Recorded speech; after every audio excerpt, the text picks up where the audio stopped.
Welcome to UTA News. I'm Hope Ekway. And I'm Elise O'Gara. Thank you for joining us.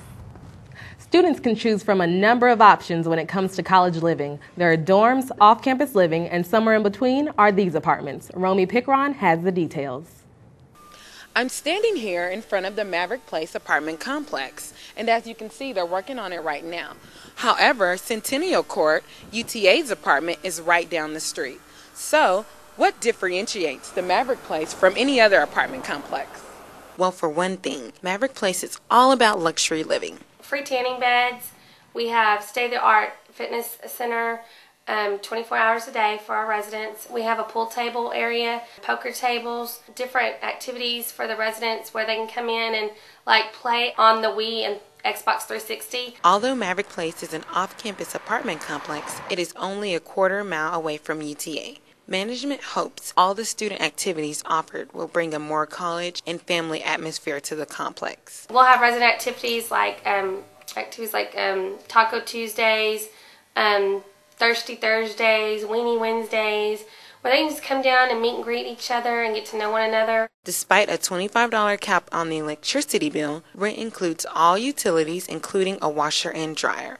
Not all students are buying into the hype, though. They're a nice complex, but no, I would not move in there because the rent is too much, and I pay $540 when I can just pay an extra $30 to go to a spa and get a massage. Well, as the saying goes, you get what you pay for, but at least there's an extra incentive for this kind of living. If you're watching this and you want to come by to Maverick Place, come in and tell us that you're choosing smart student living, and you'll get your administrative fee waived just for saying you saw us on Mavs TV. I'm Romy Pickron, UTA News. UTA film senior Daniel Lobbs, writer and director of his short film Sleet Snow, has been accepted by the American Film Institute. Sleet Snow was written as well as directed by Lobbs. It tells the story of a man and a woman on a road trip to Odessa, Texas to pick up a painting. They unintentionally developed a unique relationship. Sleet Snow was filmed on location with a small crew on a real road trip to Odessa. And we submitted and we got in, and we didn't get into any of the other festivals, so thank God we got into at least one. The American Film Institution showcases an international film festival showing all kinds of films, including indie shorts like Lobbs' Sleet Snow, as well as high-budget feature films, documentaries, and animation. Sleet Snow had already been picked up by South by Southwest, another major film festival. Texas could soon be bringing in big bucks that can help you pay for college. Financial aid may increase at UTA if Texas decides to bring in more money. 2 state bills could allow gambling in the state of Texas if passed. The closest casinos are in the state of Oklahoma. Texas Gaming Commission would issue licenses to 7 development projects that would include casinos in different urban areas. The resolutions state that gambling funds could provide money for transportation and additional financial aid for higher education students. Well, other people's loss is a UTA student gain. Well, it's good for the students. But coming up next on UTA News, we take a look at experienced hunger on campus. 5, 4. Welcome back to UTA News. Statistical site Oxfam America reports that 40% of people in the world live in poverty and struggle to survive on less than $2 a day. UTA students and faculty received a taste of what low-income life is like in different countries. Tanisha Winters has the story. About 150 faculty, staff, and students learned about world hunger in the 4th annual Oxfam America Hunger Banquet. We had lowest income or lower income, middle income, and high income, and we just wanted students to understand the difficulties or situations people find themselves in and what it's like to shift. Because even though it's only a physical shift, it's still kind of a mental one as well. You can read about it, you can hear about it, but how can you make it more real to where people feel more compelled to be a part of changing the world? Participants were given cards to decide which income level they would experience for the night. While the high-income status were served chicken tacos, low-class citizens were left with rice and water. I came hungry, and we're just going to get rice. So I can imagine that like times 1,000, and that's what those people are experiencing. It, in a very real way, brings down to a level that people can get a grasp of what most of the people in the world are going through. The event was sponsored by the UTA volunteers, freshman leaders on campus, and the Leadership Center in hopes to give people a greater understanding of the world and how everyday actions can affect life.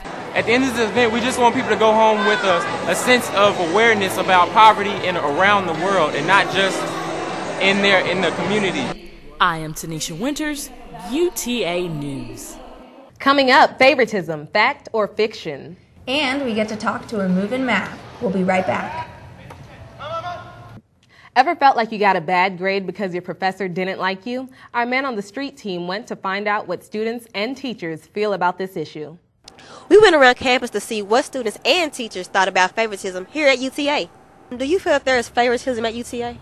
No, I don't think there's favoritism. I think sometimes that students build relationships with teachers and it may seem like favoritism, but not towards. I mean, there might be favoritism, but in my experience, there's not. The issue is not whether I like someone or not. The issue is whether they're getting better as a media writer. And so for me, that's the bottom line, and that's what I want to help them to do. It's the interactions with the students and secondarily seeing their improvement over the course of a semester. Do you feel that there is any favoritism at UTA?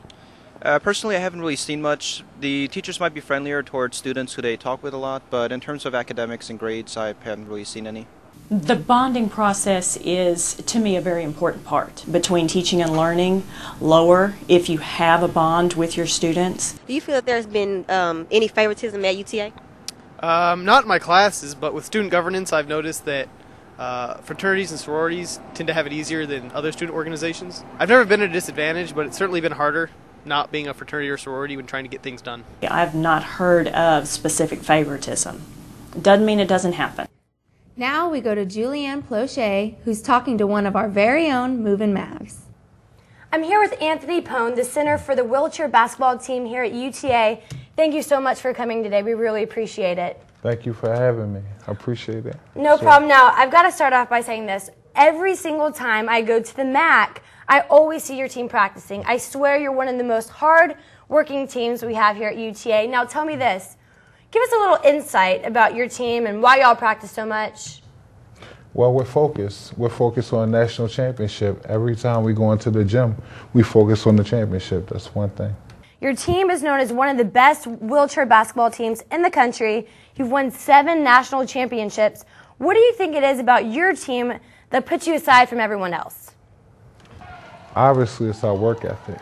We work harder than most of the teams in our conference, by far, and we stick together. The whole thing is teamwork. At one point, you had 8 different players from 8 different countries around the world. Why do you think they chose UTA to come play? Oh, it's obvious. We're the only school that offers full scholarships. So in order to get a great opportunity at an education and play basketball against some of the best. 20 years ago, UTA started the basketball league here. Where do you see this 20 years from now? I'll say 20 years from now we'll probably be like the North Carolina wheelchair basketball, guaranteed. All right, there you go. This is Anthony Pone, Jr. for the Movin' Mavs basketball team. Come on, let's go support him next time. Thanks again for coming out today. We really appreciate it. And thank you. Thank you. Well, that's all for today on UTA News. I'm Hope Beckley. And I'm Elise O'Gara. Thank you for joining us. See you soon. Okay.